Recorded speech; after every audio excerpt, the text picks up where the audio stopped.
I've always hated these high society parties. Too much champagne, too many forced smiles, and far too many people pretending they're something they're not. But Laura, my wife, thrives in them. She lights up in a way that used to mesmerize me, but now feels like a performance for an audience I don't particularly care to impress. This one was no different. The room was packed with the usual suspects. Wealthy businessmen, their impeccably dressed wives, and the inevitable sprinkling of younger, single men who hovered near the bar scanning the crowd.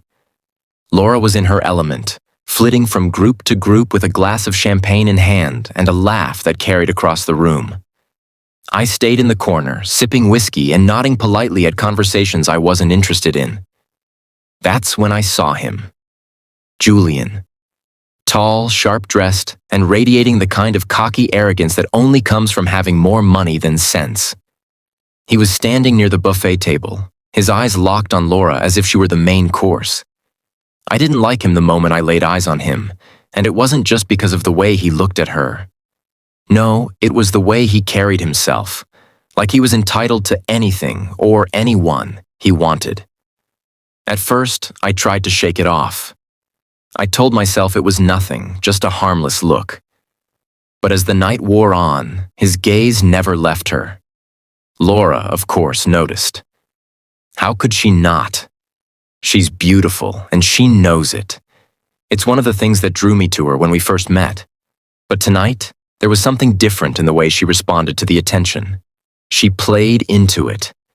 Every laugh was louder, every glance lingered longer, every move seemed designed to catch his eye. And it worked. He was hooked, watching her with an intensity that made my skin crawl. I clenched my glass tighter, the whiskey burning my throat as I tried to swallow my anger. This wasn't the first time I'd seen her bask in someone else's attention, but tonight felt different, more deliberate. At one point, she caught my eye from across the room and smiled. A coy, almost teasing smile that seemed to say, "What are you going to do about it?" I didn't respond. I just stared at her, letting her know I wasn't amused. By the time we left the party, my patience was running thin. The drive home was quiet, the tension between us palpable. She was the first to break the silence. "You didn't have to look so miserable," she said, her tone laced with irritation. I tightened my grip on the steering wheel, staring straight ahead. "I saw the way he undressed you with his eyes." Her laugh was sharp and humorless. "Oh, please, don't be so dramatic." I pulled into the driveway and turned off the engine, finally looking at her. "Am I being dramatic, Laura? Or are you just pretending you didn't notice?" She met my gaze, her eyes challenging. "And what if I did notice? What if I enjoyed it? What are you going to do about it?" Her words hung in the air, sharp and cutting. For a moment, I couldn't believe what I was hearing. "Nothing," I said finally, my voice cold and steady. "I only fight for treasures, not trash." Her face fell, the confidence draining from her expression. For a split second, I saw something that looked like regret, but she quickly masked it, turning her head to look out the window. We sat there in silence, the weight of our conversation pressing down on us like a storm waiting to break. When we finally went inside, I went straight to the study, pouring myself another glass of whiskey as I tried to process what had just happened. This wasn't how our marriage was supposed to be. We were supposed to be partners, equals, a team. But somewhere along the way, we had lost that. I used to think it was my fault, that maybe I wasn't giving her enough attention, enough love. But tonight, I realized it wasn't about me. It was about her need to be seen, to be desired, to feel like the center of someone's world, even if it wasn't mine. As I sat there in the quiet of the study, I knew one thing for certain. Things couldn't go on like this. Something had to change. And if she wasn't willing to change, then I would. Because I wasn't going to spend the rest of my life fighting for someone who didn't want to be fought for. I didn't see it coming. Not the way things started to unravel. Looking back, the signs were there, but hindsight is always sharper than the moment itself. When I first met Laura, she was a force of nature, beautiful, confident, and with a laugh that could light up an entire room. She had this way of making me feel like I was the only man in the world, like I could conquer anything as long as she was by my side. We met at a friend's wedding. I wasn't even planning to go, but Victor, my older brother, had dragged me there, saying I needed to loosen up and stop being a workaholic. I was standing awkwardly by the buffet table, debating whether to leave early, when she walked in wearing a blue dress that made her look like she had stepped out of a dream. It wasn't just her beauty that caught my attention. It was the way she carried herself, like she owned the room without even trying. She smiled at me, and that was it. I was hooked. We spent the entire evening talking, laughing, and sharing stories. By the end of the night, I knew I wanted to see her again. She gave me her number with a teasing grin and said, "Don't make me regret this." I didn't. Our courtship was a whirlwind. Dinners that stretched into the early hours of the morning, road trips where we sang off-key to the radio, quiet moments where we planned a future that felt bright and limitless. She made me feel alive in a way I hadn't felt in years, and I made her feel safe. Or so I thought. We got married a year later. The wedding was small but perfect, filled with the people who mattered most. Victor stood by my side as my best man, his usual mix of sarcasm and support keeping me grounded. Laura's best friend, Claire, was her maid of honor, a bubbly and outgoing woman who adored Laura almost as much as I did. For a while, things were perfect. We bought a cozy house, started building our life together, and talked about having kids someday. I threw myself into my career, wanting to give her everything she deserved, and she poured her energy into decorating our home and planning the kind of life we had always dreamed of. But perfection doesn't last, does it? The first crack appeared when I started working longer hours. I didn't mean to. I just wanted to make sure we were financially secure. I thought she understood, but looking back, I can see how much it hurt her. She never said it outright, but I could feel the shift. She started going out more, shopping trips with Claire, brunches that stretched into afternoons, and eventually, parties where I wasn't invited. At first, I didn't mind. I figured she needed her space, her own life outside of our marriage. But then I started noticing little things, the way she'd light up when a stranger complimented her, the way her laughter seemed a little louder, a little freer when she was around people who weren't me. And then there was Claire. Claire adored Laura, but her idea of support was encouraging Laura's worst impulses. If Laura wanted a new dress, Claire would say, "You deserve it." If Laura complained about me working late, Claire would say, "He's lucky to have you. Don't let him take you for granted." I could see how Claire's words fed into Laura's insecurities, her need to feel validated, but I didn't know how to stop it. Every time I tried to bring it up, Laura would brush it off, saying, "Claire's just looking out for me." Meanwhile, Victor was my rock. He wasn't just my brother. He was my closest friend, the one person who could cut through the noise and tell me the truth. "You need to talk to her," Victor said one night after I'd vented to him about Laura's growing distance. "Really talk to her. Not about work, not about logistics, about how you feel." "I've tried," I told him, running a hand through my hair. "She doesn't want to hear it. Every time I bring it up, it turns into a fight." Victor sighed, leaning back in his chair. "Then you need to find another way. If you let this fester, it's only going to get worse." I knew he was right, but I didn't know how to fix it. The truth was, I wasn't blameless. I had my own flaws, my tendency to retreat into work when things got tough, my struggle to express my emotions in a way that made sense to her. I thought providing for her, for us, was enough. I thought my actions would speak louder than words. But Laura wasn't looking for actions. She was looking for attention. The cracks grew wider over time. I'd come home from work to find her already asleep, or worse, out with Claire at another event. When we were together, it felt like we were speaking different languages, each of us trying to be heard, but neither of us really listening. I still loved her. I think I always will. But love isn't enough when the foundation is crumbling. Now, as I sit here in the quiet of our home, I can't help but wonder how we got here. How did we go from being partners, best friends, to this? Maybe it was inevitable. Maybe it was a series of small choices that led us to this moment. Or maybe it was always there, lurking beneath the surface, waiting for the right moment to reveal itself. Either way, the cracks are there. And I don't know if we can fix them. I've always prided myself on knowing Laura. Her moods, her habits, the way she smiles when she's genuinely happy versus when she's just putting on a show. So when she started spending more time catching up with Julian, I noticed. At first, it was casual enough. She mentioned him in passing, the way you'd talk about an old friend you hadn't seen in years. "It's funny running into Julian again," she said one evening as we sat in the living room, her feet tucked under her on the couch.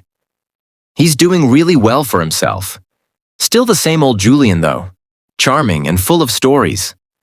I nodded, distracted by an email on my phone. "That's nice," I said absent-mindedly, not thinking much of it. But then catching up turned into more. She started meeting him for lunch. Then it was dinners. "Just as friends," she assured me. Each time she'd come home glowing, her energy electric in a way I hadn't seen in a long time. "He's hilarious," she said one night, her voice light as she recounted their conversation over wine. "You'd actually like him if you got to know him." I didn't respond. I wasn't interested in getting to know Julian. I was interested in why my wife seemed so eager to spend time with him. Still, I didn't say anything. I told myself I was overthinking it, that it was harmless. Claire, of course, didn't help. "Julian's such a sweetheart," she gushed during one of her visits. "And it's good for Laura to have someone to talk to while you're so busy with work." Her words stung, though I didn't let it show. I knew Claire meant well in her own way, but she had a way of making my efforts feel small, inadequate. "It's not a big deal," Laura said when I finally mentioned how often she was seeing Julian. "We're just catching up. You trust me, don't you?" I did. Or at least I wanted to. But trust only stretches so far when the person you love starts slipping away. It wasn't just the time she spent with Julian, it was everything else. The way she started dressing up more, putting extra effort into her appearance before their lunches or dinners. The way she'd come home and talk about him with a smile that felt too bright, too practiced. And then there was the phone. She used to leave it lying around without a second thought. But now it was always close by, face down on the table or tucked into her pocket. When it buzzed, she'd glance at it quickly, her expression unreadable before setting it aside. I told myself not to jump to conclusions. We had a young son, Ethan, who deserved better than two parents caught in a storm of suspicion and doubt. So instead of confronting her, I threw myself into work and focused on Ethan. He was growing up so fast. Too fast. I made it a point to be there for him, even if Laura seemed to be somewhere else entirely.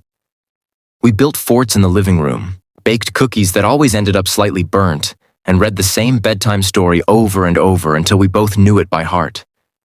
In those moments, I felt like I was holding on to something real, something solid, even as the foundation of my marriage began to feel like quicksand. But no matter how much I tried to focus on Ethan, I couldn't ignore the growing distance between Laura and me. Conversations that used to flow easily now felt stilted, like we were reading from a script we didn't believe in anymore. One night, after Ethan was asleep, I found her sitting at the dining table with a glass of wine, her phone in her hand. She was smiling at something on the screen, her thumb hovering over it like she was about to reply. "What's so funny?" I asked, trying to keep my tone casual. She jumped slightly, startled, and quickly set the phone down. "Oh, nothing," she said, her smile fading. "Just a message from Claire." I didn't press her. But I knew it wasn't Claire. The next day, I found myself sitting in my car outside work, staring at the steering wheel and wondering how we had gotten here. How had we gone from being partners, a team, to this? I thought about Julian, about the way she spoke about him, the way she lit up when his name came up. and for the first time, I wondered if I was fighting a battle I had already lost. But I couldn't afford to think like that. Not yet. For now, I decided to wait. To watch. To see how far she was willing to go and whether there was anything left between us worth saving. Because while I could ignore the small cracks, the widening chasm between us was impossible to deny. And deep down, I knew it was only a matter of time before everything came to a head. I just wasn't sure if I was ready for what came next. It started with a single moment, a slip in the careful facade Laura had been maintaining. I hadn't been looking for anything that night, but sometimes the truth finds you when you least expect it. I was in the kitchen, pouring myself a glass of water after putting Ethan to bed. The house was quiet, save for the soft murmur of Laura's voice coming from the living room. At first, I thought she was talking to Claire, as she often did in the evenings. But then I caught a name. Julian, she said, her tone lighter than usual, almost flirtatious. You shouldn't say things like that. I froze, my hand gripping the glass tightly as I strained to hear the rest. No, I can't meet tomorrow, she continued, her voice dropping to a whisper. Damien will be home. Maybe next week. Her laugh followed, soft and tinged with something I couldn't place. I didn't move. I didn't want to give away the fact that I was listening, so I stood there in the dark kitchen, the faint glow from the hallway casting long shadows on the walls. The conversation ended quickly, and I heard her footsteps approaching. I moved to the sink, pretending to wash the glass as she entered. Oh, she said, startled. You're still up? Couldn't sleep, I replied casually, glancing at her. Who were you talking to? She hesitated just for a second before smiling. Claire, she said smoothly. We were just catching up. The lie hit me harder than I expected. I nodded, forcing a smile of my own. Nice. Tell her I said hi next time. She murmured something non-committal and headed upstairs, leaving me alone with the weight of what I'd just heard. The next few days were a blur of observation and quiet suspicion. I started paying closer attention to the little things. The way she always seemed to have her phone nearby. The texts she'd quickly swipe away if I walked into the room. The excuses that were becoming more frequent and less believable. It wasn't until I found the second phone that everything clicked into place. I was in our bedroom, searching for a charger, when I stumbled across a small, unfamiliar phone tucked into the back of her nightstand drawer. At first, I thought it was an old device she'd forgotten about, but when I powered it on, I was greeted by a flurry of notifications from Julian. The messages weren't explicit, but they didn't have to be. The tone, the frequency, it was all there in black and white. Can't wait to see you again. You looked stunning last night. Let me know when he's out of town. I stared at the screen, my chest tightening. There was no mistaking what this was.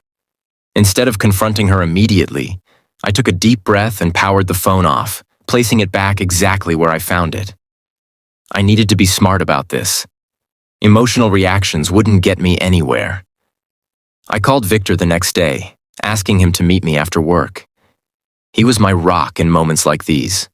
Practical, grounded, and always willing to tell me the hard truths I didn't want to hear. When I told him what I had found, his face darkened. You're sure about this? He asked. I nodded.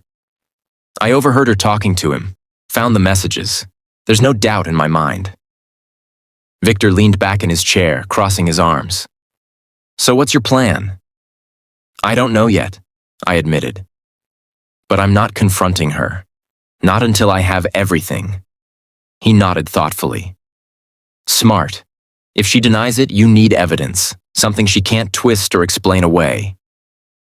That's when we came up with the plan. Victor helped me set up a system to keep track of her movements, a combination of subtle monitoring and careful observation. We started small, keeping an eye on her phone activity when she wasn't around, and noting the times she claimed to be out with Claire. I also made a point of staying quieter around her, more observant. She didn't seem to notice. too caught up in whatever fantasy she thought she was living. It wasn't easy.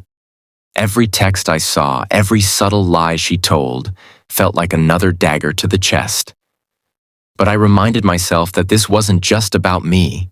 It was about protecting Ethan and ensuring that whatever came next, I would be prepared. The most damning piece of evidence came one Friday evening when she said she was meeting Claire for dinner. I followed her, parking a few blocks away from the restaurant she had mentioned. She wasn't there. Instead, I spotted her walking into a boutique hotel downtown. Alone at first, but soon joined by Julian, who greeted her with the kind of familiarity that made my blood boil. I didn't confront them. I didn't make a scene. I simply watched from a distance, my hands gripping the steering wheel so tightly I thought it might break. When she finally emerged 2 hours later, she was laughing, her hand resting lightly on Julian's arm. I drove home in silence, my mind racing. The evidence was piling up, and soon there would be no escaping the truth. Not for her, not for Julian, and not for me. I wasn't sure how this would end, but one thing was certain. I wasn't going to be the fool in someone else's story. Not anymore. Julian sat in his penthouse apartment, the city lights glittering below him like a sea of diamonds. A self-satisfied smirk curled his lips as he swirled the bourbon in his glass, the amber liquid catching the glow of the skyline. He enjoyed moments like these, savoring his victories, both the ones already secured and the ones he was meticulously plotting. Laura was just another piece on his chessboard, a trophy in the making. She wasn't the first married woman he'd pursued, but there was something particularly sweet about this conquest. It wasn't just her beauty, though her striking features and effortless grace made her stand out even among the most glamorous women in his orbit. No, what made Laura special was who she was married to. Damien. The name alone made Julian's jaw tighten. He had known Damien for years, their paths crossing in professional and social circles. While Julian had always prided himself on his wealth and charm, Damien represented something he could never quite grasp: integrity, intelligence, and a calm confidence that commanded respect without trying. Where Julian relied on flash and flair to turn heads, Damien's success was quieter, more enduring. It grated on Julian that despite all his efforts to outshine him, Damien seemed indifferent, as if Julian were barely a blip on his radar. That's what this was really about. Laura wasn't just an object of desire. She was a weapon. Winning her wasn't about love or even lust. It was about proving that Julian could take what Damien valued most. He leaned back in his leather chair, the smirk deepening as he remembered how easily Laura had fallen into his web. At the party where they reconnected, he had noticed her immediately. She was stunning, yes, but there was something else. An air of dissatisfaction, a hunger for attention that Damien, in his busy, responsible way, had clearly neglected. Julian had played his role perfectly that night. He knew exactly how to reel her in. The charming smile, the subtle compliments, the way he leaned in just a little closer than necessary. He hadn't needed to push too hard. Laura was already halfway there, her laughter just a touch too loud, her glances lingering just a bit too long. By the time the evening ended, she was practically glowing from the attention he'd lavished on her. It was almost too easy. Over the weeks that followed, Julian had been careful to keep her hooked. He started with casual texts, harmless enough on the surface but always laced with just enough flirtation to keep her intrigued. "You looked amazing the other night. Damien's a lucky man, though I wonder if he knows just how lucky." Her response had been hesitant at first, a polite thank you that hinted at boundaries she wasn't ready to cross. But Julian was patient. He knew how to play the long game. Gradually, he escalated. He made sure to point out every little flaw in her marriage without being too obvious. "It's hard to believe Damien leaves someone like you alone so often. If you were mine, I wouldn't let you out of my sight." Laura would laugh it off, but Julian could see the cracks forming. She started opening up to him, sharing frustrations about Damien's long hours, his distracted demeanor, and the growing distance between them. Julian made sure to play the role of the understanding confidant. "You deserve to be cherished," he'd tell her, his tone dripping with sincerity. "Not just tolerated. You deserve someone who sees you for the incredible woman you are." It wasn't long before Laura began seeking him out, texting him first, suggesting meetups under the guise of catching up. Each time, Julian carefully fed her dissatisfaction, planting seeds of doubt about Damien's love for her. Does he even notice how beautiful you are? How hard you try? Men like Damien take women like you for granted. They think being a good provider is enough, but they don't realize that attention and affection matter just as much. Her eyes would soften when he said things like that, a mix of longing and guilt flashing across her face. Julian reveled in it. She was teetering on the edge, and he knew it was only a matter of time before she fell completely. But this wasn't just about her. Every glance she gave him, every text she sent, every moment she spent in his company instead of Damien's, it all felt like a victory over the man who had always seemed untouchable. Julian had no illusions about what he was doing. He wasn't interested in a relationship with Laura. He didn't care about her happiness or her future. Once he'd had his fun, he'd move on, leaving her to pick up the pieces of the life she'd thrown away. The ultimate goal wasn't to keep her. It was to break her. Because breaking her meant breaking Damien. He thought about the quiet, composed man who had always seemed to rise above the petty games Julian thrived on. How would Damien react when he realized his perfect wife had been seduced right under his nose? Would he lash out? Crumble? Walk away without a word? The possibilities were delicious. For now, Julian would continue to play his part, drawing Laura deeper into his web while carefully avoiding anything that might expose him prematurely. He knew how to push just hard enough to keep her hooked without making her panic. Sooner or later, Damien would find out. And when he did, Julian wanted to be there to see it, to watch the man who had always seemed untouchable finally lose. As Julian finished his drink and set the glass down on the table, he smiled to himself. The game was far from over, but he was already winning. After all, he had the ultimate prize in his sights, Damien's pride. And nothing was sweeter than taking something from a man who had everything. It's amazing what clarity can do. Once the initial shock of Laura's betrayal faded, my mind sharpened. I wasn't just angry anymore. I was focused. Reacting emotionally wouldn't fix anything. Yelling, accusing, making dramatic scenes, none of that would help. If I was going to protect my family, especially Ethan, I needed to approach this calmly and deliberately. Laura might think she was in control, but that illusion wouldn't last. The first thing I did was shift my attention. Ethan became my anchor. Every time I looked at him, I saw the one pure thing in all this chaos. He deserved better than the instability Laura was dragging into our home. So I made it my mission to give him the security he needed, even if I had to fake my own calm for his sake. I started spending more time with him. At first, it was little things. Helping with his homework, cooking dinner together, reading his favorite books at bedtime. But soon, it became the best part of my day. "Dad, can we build a fort?" he asked one Saturday morning, his eyes lighting up with excitement. "Absolutely," I said, setting aside the newspaper. We spent hours rearranging furniture, draping blankets, and creating our own little world in the living room. When it was done, he crawled inside and declared it the safest place in the world. I smiled, feeling a pang in my chest. That's what I wanted for him. Safety, security, love. He didn't need to see the cracks forming in our family, and I was determined to keep it that way for as long as I could. Laura noticed the change. "You're spending a lot of time with Ethan lately," she said one evening, her tone neutral but laced with curiosity. "He's my son," I replied simply, not looking up from the book I was reading. She didn't say anything else, but I could feel her watching me, trying to gauge my mood. That was another part of my strategy. Emotional distance. I stopped reacting to her provocations. When she came home late with flimsy excuses, I didn't question her.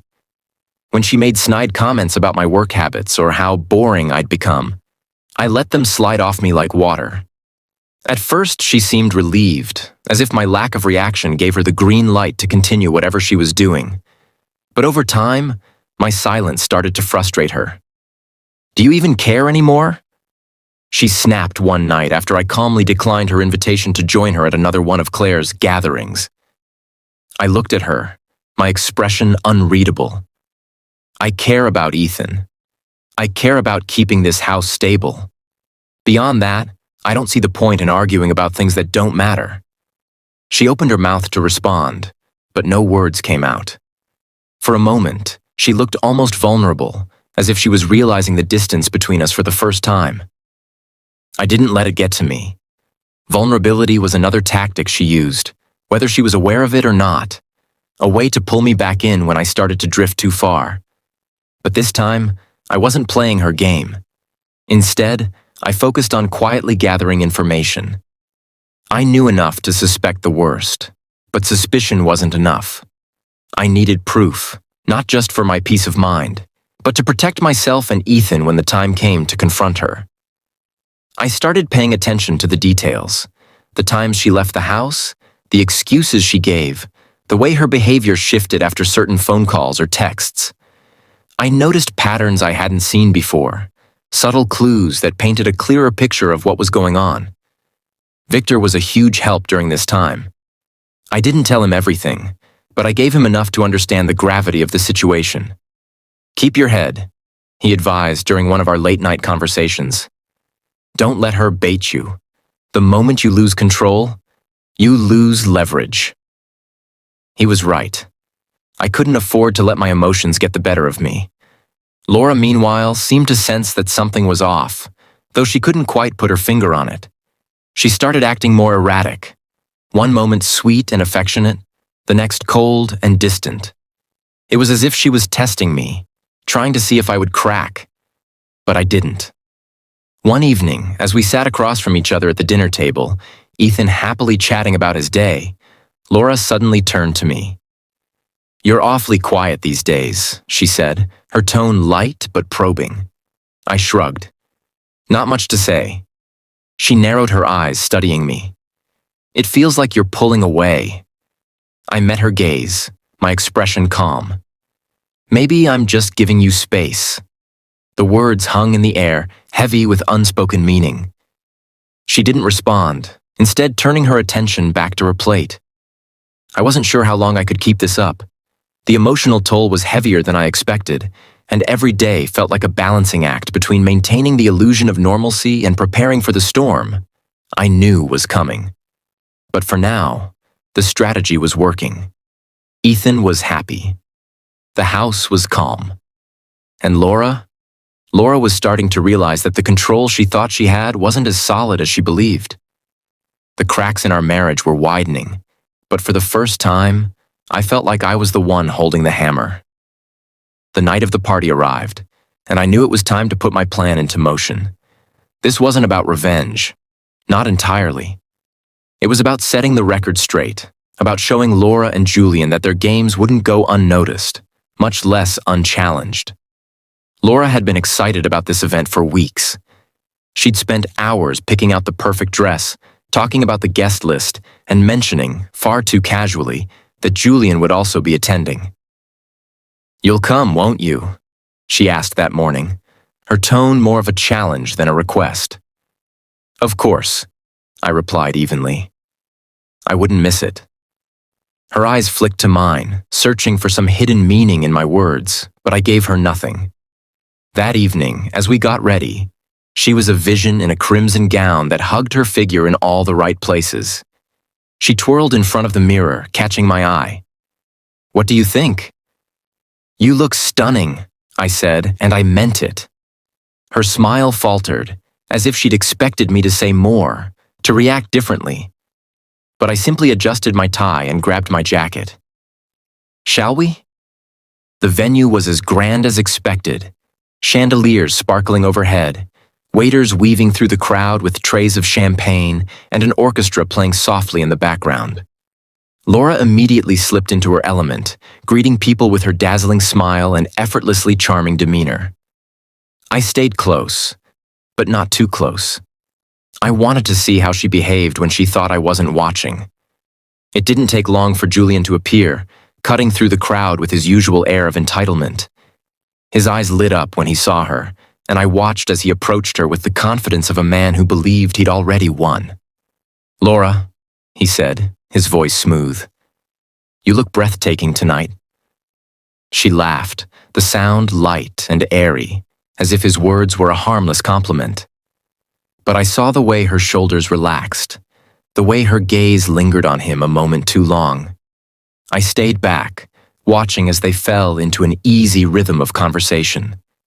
Julian leaned in closer than necessary, his hand brushing her arm as they spoke. She didn't pull away. Other guests began to notice.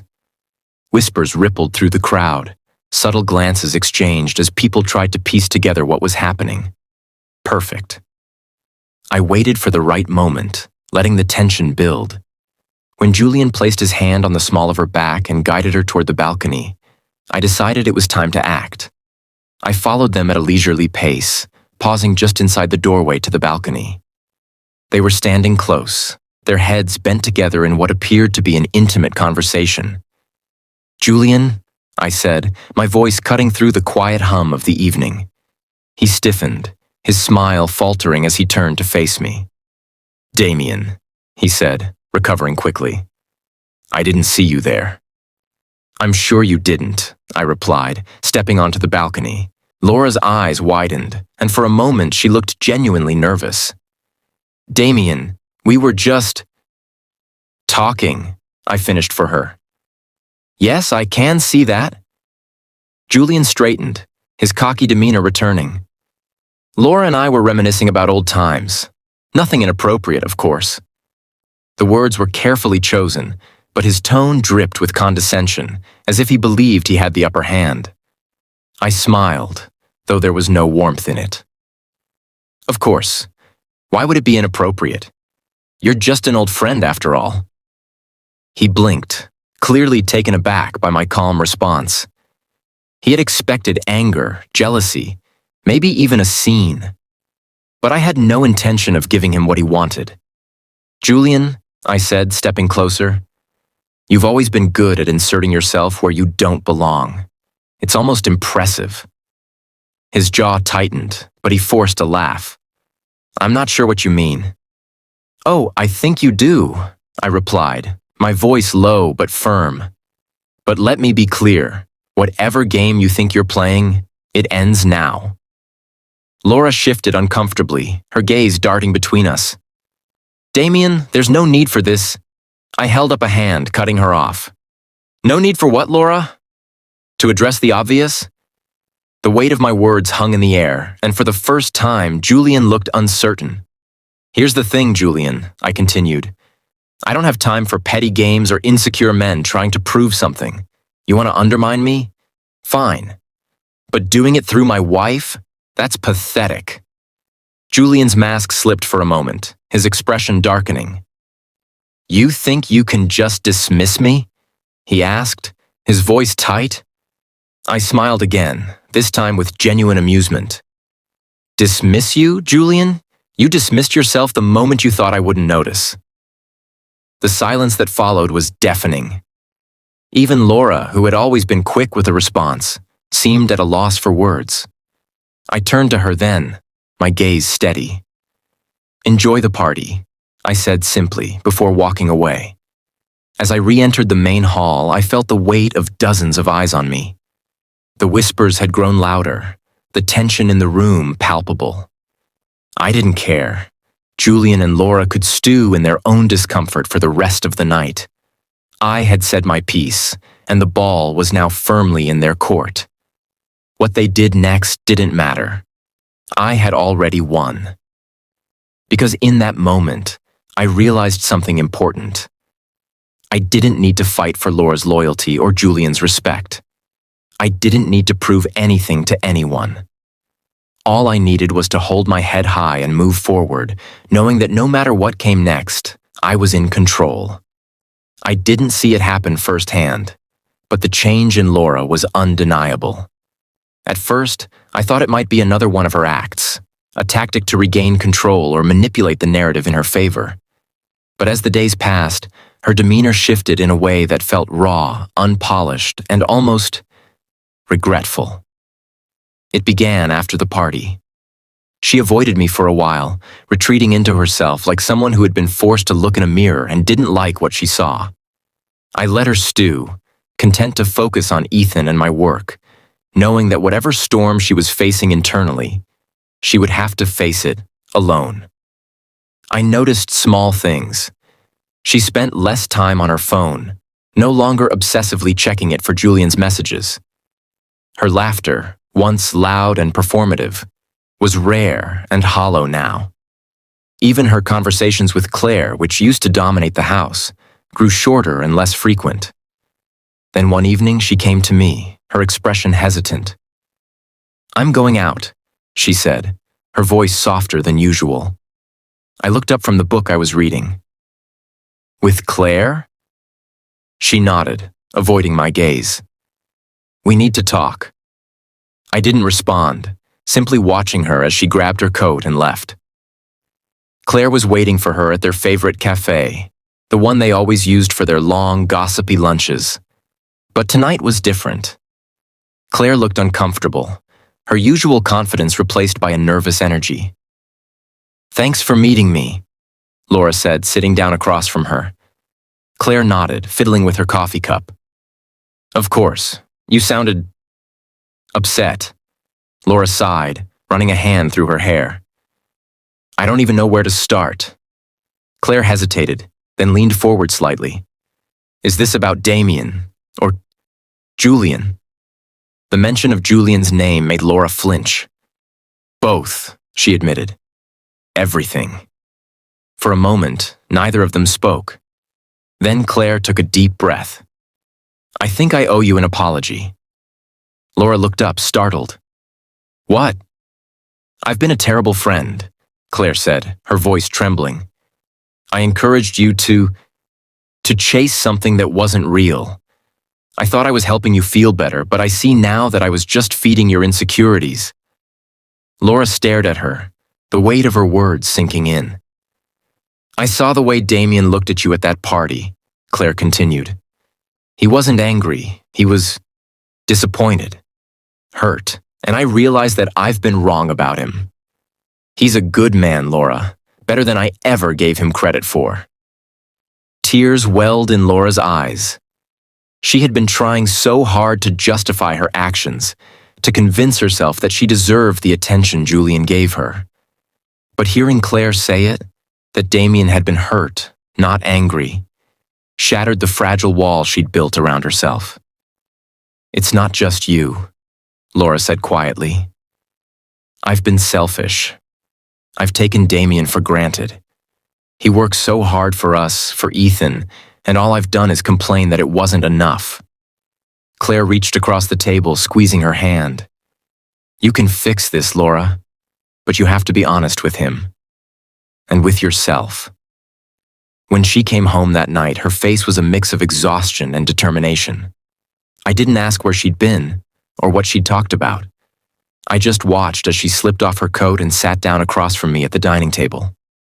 "We need to talk," she said, her voice steady but soft. I set my book aside, meeting her gaze. "I'm listening." She hesitated, taking a deep breath. "I've been a terrible wife." The words hung in the air, heavy with emotion. I didn't respond, waiting for her to continue. "I let my insecurities get the better of me," she admitted. "I wanted to feel wanted. And Julian made me feel that way, but it wasn't real. It was shallow and selfish. And I see that now." Her eyes filled with tears, and for the first time, I saw genuine remorse. "I thought I was missing something in our marriage," she said. "But the truth is, I was the one who wasn't giving enough. You've been nothing but patient and supportive, and I've been blind to how much you've sacrificed for us." I leaned back in my chair, my arms crossed. "Why now?" Why the sudden change? She wiped her eyes, her voice breaking. Because I realized that I've been chasing something meaningless while risking everything that actually matters. And I don't want to lose you. Or Ethan. I want to fix this, Damien. I want to fix us. I studied her for a long moment, weighing her words. There was no denying the sincerity in her voice, the pain in her eyes. But sincerity alone wasn't enough. This isn't something you can fix overnight, I said finally. Trust takes time to rebuild. And right now, I don't know if I can give you that. Her face crumpled, but she nodded. I understand, but I'm willing to do whatever it takes. I hope you'll give me a chance. I stood, my expression unreadable. We'll see. As I walked away, I felt a strange mix of emotions, anger, sadness, and a flicker of something I hadn't felt in a long time. Hope. Laura had a long road ahead of her, and so did I. But for the first time, it felt like we were at least starting to walk in the same direction. Whether we could meet in the middle was still uncertain, but for now, it was a step forward. It took weeks of watching, waiting, and gathering evidence before I felt ready. Not ready to strike back out of anger. No, that wasn't it. This wasn't about revenge. It was about clarity, about laying everything on the table so there would be no more lies, no more games. The folder sat on my desk for days, its contents meticulously organized. Messages, photos, timestamps. All the pieces of the puzzle that painted a picture I could no longer ignore. I didn't need to look at them anymore. I had memorized every detail. I waited until Ethan was asleep, tucked safely in his bed, oblivious to the storm brewing beneath our roof. Then I called her into the living room, the weight of what was about to happen pressing down on me. Laura entered cautiously, sensing that something was off. She was wearing one of those comfortable old sweaters she only pulled out on quiet nights at home. It struck me how different she looked from the woman I'd watched at parties, laughing and glowing under someone else's attention. "What's going on?" she asked, her voice unsure. I gestured for her to sit on the couch, and she complied, her eyes searching mine for answers. I didn't sit beside her. Instead, I stood a few feet away, the folder in my hand. "We need to talk," I began, my voice steady. She nodded slowly. "Okay." I placed the folder on the coffee table between us. "I need you to look at this." Her brow furrowed as she reached for it, her fingers trembling slightly. She opened it, and the color drained from her face as she flipped through the pages. The texts from Julian, the photos of them at the hotel, the call logs. Everything was there, laid out in black and white. When she finally closed the folder, her hands fell to her lap, clutching the edge of her sweater as though it could shield her from the reality in front of her.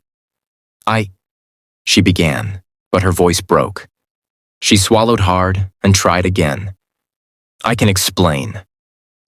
"Don't," I said sharply. "Don't insult me with excuses. I've heard enough lies." Tears welled in her eyes, spilling over as she shook her head. "I wasn't trying to hurt you," she whispered. I laughed bitterly, the sound hollow. "You weren't trying to hurt me? Laura, every choice you made hurt me. Every text, every meeting, every lie, it all tore me apart piece by piece. And now you sit here and tell me you didn't mean to?" She broke then, her sobs filling the room. "I was lost," she cried. "I felt invisible, unappreciated. Julian made me feel seen, but it was a mistake. I see that now. I see how selfish I've been." I crossed my arms, watching her crumble. Part of me wanted to comfort her, to reach out and tell her it would be okay. But I couldn't. Not this time. "This isn't just about you feeling lost," I said. "It's about trust, Laura. You shattered it.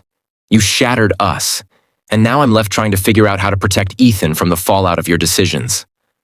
She looked up at me then, her eyes pleading. "Please, Damien, don't give up on me. Don't give up on us. I'll do anything to fix this." I sighed, running a hand through my hair. It's not that simple. Reaching into my jacket pocket, I pulled out the divorce papers and placed them on top of the folder. Her eyes widened as she stared at them, her breath hitching. "No," she whispered. "Damien, please, don't do this." I sat down across from her, leaning forward so our eyes met.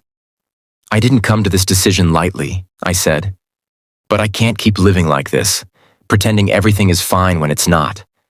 My priority is Ethan and making sure he grows up in a stable, loving environment. I can't let him see his parents living in a house built on lies." She shook her head, fresh tears streaming down her cheeks. "I can change," she said desperately. "I'll prove it to you.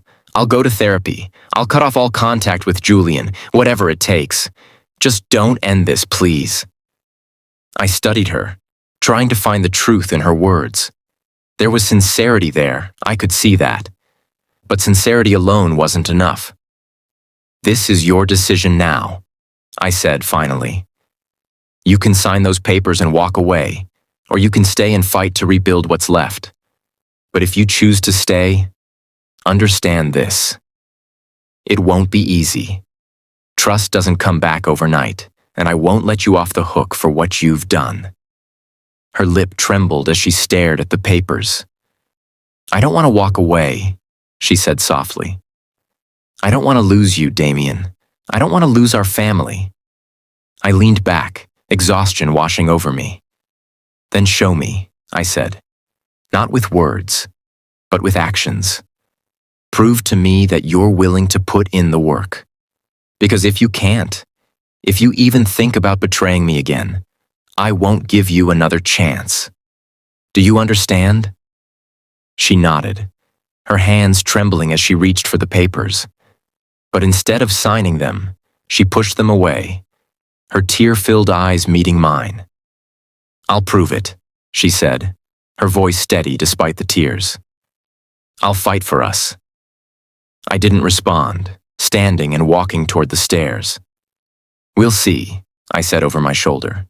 As I climbed the stairs, leaving her behind in the living room, I felt a mix of emotions, anger, sadness, and a faint glimmer of hope. I didn't know if Laura could truly change, if we could rebuild what we had lost. But for now, I was willing to give her the chance to try. Not for her, and not even for me. For Ethan. Trust is a fragile thing. Once broken, it's nearly impossible to rebuild. That was the thought running through my mind every time I looked at Laura in the weeks after our confrontation. She had made her choice. She pushed the divorce papers aside and vowed to fight for our family. But words alone couldn't erase the damage she had done. I didn't make it easy for her. I couldn't. If she was going to earn my trust back, it would take more than apologies and promises. It would take action, consistency, and time. The first step she took was cutting Julian out of her life. It wasn't dramatic, no tearful goodbyes or drawn-out explanations. She simply deleted his number, blocked him on every platform, and removed any trace of him from her world. I didn't ask her to do it. I didn't have to. She knew it was the bare minimum required to start this process. But even as she made these changes, I kept my guard up. Words are easy, habits are harder. She surprised me when she started therapy. "I need help," she admitted one night as we sat at the dinner table after Ethan had gone to bed. "I can't fix this on my own, and I don't want to pretend I have all the answers anymore." It was a small moment, but it felt significant. For the first time, she was acknowledging the depth of her mistakes and taking responsibility for her role in our fractured marriage. She began attending weekly sessions, focusing not only on our relationship but also on herself, her insecurities, her need for external validation, and the root causes of the choices she had made. I watched from a distance, unsure if this was another performance or genuine growth. Over time, though, her changes became undeniable. She started spending more time at home, focusing on Ethan in ways she hadn't before. She helped him with his homework, cheered him on at soccer games, and even joined us for our weekend fort-building sessions in the living room. Ethan noticed the difference immediately. "Mom's really fun now," he told me one night as I tucked him into bed. His smile was wide, his eyes bright with a joy I hadn't seen in a long time. It was bittersweet. While I was grateful for the effort she was making, I couldn't ignore the fact that it had taken near destruction for her to step up as the wife and mother we both needed her to be. As Laura worked to repair our family, news about Julian started trickling in. Apparently, I wasn't the only one who had seen through his charm. Word spread quickly among the social circles he once ruled, painting him as a manipulative opportunist who thrived on exploiting vulnerability. One by one, his connections began to abandon him. Invitations to high-profile events dried up, business opportunities vanished, and the whispers that had once fueled his ego turned into a weapon against him. I didn't celebrate his downfall, though I'd be lying if I said it didn't feel like justice. Julian had built his empire on deception and arrogance, and now it was crumbling beneath him. Meanwhile, Laura continued her journey toward redemption. She didn't push me for forgiveness or demand immediate reconciliation. Instead, she gave me space, understanding that rebuilding trust would take time and patience. She focused on her actions, letting them speak louder than words ever could. One night, as we sat on the couch in silence, she finally broke the quiet. "I know I've hurt you," she said, her voice trembling. "And I know I might never fully earn your trust back. But I need you to know that I'm not the same person I was before. I'm trying, Damien. For you, for Ethan, and for myself." I looked at her, studying her face. There was no trace of the defiance or arrogance that had once defined her. She looked vulnerable, raw, and, dare I say it, sincere. "I see that," I said after a long pause, "and I appreciate it. But this isn't just about what you do for me or Ethan. This is about who you are when no one's watching. That's what will matter in the long run." She nodded, her eyes shining with unshed tears. "I understand." As the weeks turned into months, I started to let my guard down, little by little. I allowed myself to believe that maybe, just maybe, this could work. We weren't the same people we had been at the start of our marriage. The love that had once been effortless now required conscious effort, and the scars of the past would never fully fade. But there was something new growing between us. Something deeper, forged in pain and resilience. One evening, after Ethan had gone to bed, Laura and I sat outside on the patio watching the stars. "I've been thinking," she said softly, breaking the comfortable silence. "About what?" I asked. "About us," she replied. "About everything we've been through. I don't know if we'll ever be what we were before, but maybe that's okay. Maybe we can be something new." Her words resonated with me. She was right. We couldn't go back to who we used to be. Too much had happened. Too much had changed. But that didn't mean we couldn't move forward. "I think you're right," I said. "It won't be easy, but if we're both willing to try, maybe we can find our way back to each other." She smiled, a small, tentative smile that felt more real than any I'd seen in years. In that moment, I didn't know what the future held for us. Maybe we'd rebuild our marriage into something stronger, or maybe we'd realize that we were better apart. But for the first time in a long time, I felt something I hadn't allowed myself to feel in months. Hope. And sometimes, hope is enough to take the first step forward.